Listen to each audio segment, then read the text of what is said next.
મંદિરમાં બેઠો મારા દેવળમાં બેઠો ઈ મોટો ભગવાન છે।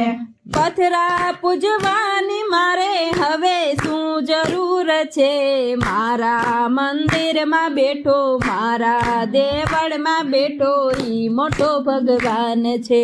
પથરા પૂજવાની મારે હવે શું જરૂર છે, મારા મંદિરમાં બેઠો મારા દેવળમાં બેઠો ઈ મોટો ભગવાન છે।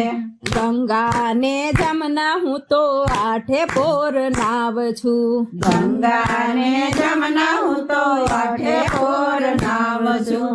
કાશી કેદાર ને મારે મથુરા સુકામ છે, મારા મંદિરમાં બેઠો મારા દેવળમાં બેઠો ઈ મોટો ભગવાન છે। કાશી કેદાર ને